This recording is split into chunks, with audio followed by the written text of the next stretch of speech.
അങ്ങനെ 2 സെറ്റുകളും റെഡി ആയിട്ടുണ്ട്. 2 സെറ്റും V400 റെഡി ആയിട്ടുണ്ട്. ഞാൻ പല ആൾക്കാരോടും അഭിപ്രായമൊക്കെ ചുമ്മാ ചോദിച്ചു. പലരും പല അഭിപ്രായങ്ങൾ പറഞ്ഞു. അഭിപ്രായമൊന്നുമല്ല. ഇത് പവർ സപ്ലൈ കംപ്ലയിൻ്റ് ഉണ്ടായിരുന്നു, മദർ ബോർഡ് കംപ്ലയിൻറ്റും ഉണ്ടായിരുന്നു. ഇതിൻ്റെ പവർ സപ്ലൈയിൽ ഫ്യൂസുകൾ പോയിട്ടുണ്ടായിരുന്നു, ഈ ഫ്യൂസുകൾ പോയായിരുന്നു. മദർ ബോർഡ് കംപ്ലയിൻ്റ് ആയിരുന്നു.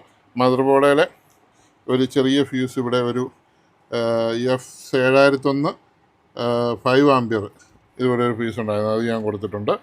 അതോടെ അത് റെഡിയായി.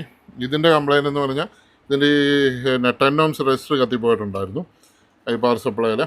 പിന്നെ മദർ ബോർഡ് കുഴപ്പമൊന്നുമില്ലായിരുന്നു. ഇതിന് നോ ഓഡിയോ വന്നോളൂ. ഇപ്പോൾ ഓഡിയോ വന്നോ നോക്കണം. പക്ഷേ ഇതിൻ്റെ പാനൽ കുറേ നാളായിട്ട് ഉപയോഗിക്കാതിരുന്ന് ഇതിൻ്റെ പാനലിനൊരു വെളുപ്പ് കളർ കയറിയിട്ടുണ്ട് പാനലിന്.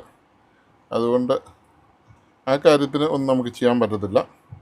ചിലപ്പോൾ റീസെറ്റൊക്കെ ചെയ്ത് ചിലപ്പോൾ ശരിയാകുമായിരിക്കാം. എനിവേ അങ്ങനെ ഒരു പാനൽ പ്രശ്നം കണ്ടു.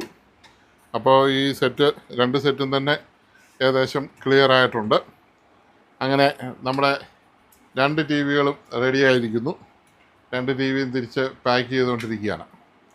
സോണിയുടെ KLV 30W 400A ആണ്. ഒത്തിരി വർഷം എന്ന് പറഞ്ഞാൽ 20 വർഷത്തിന് മേളിൽ പഴക്കമുള്ള ഒരു LCD ആണ്.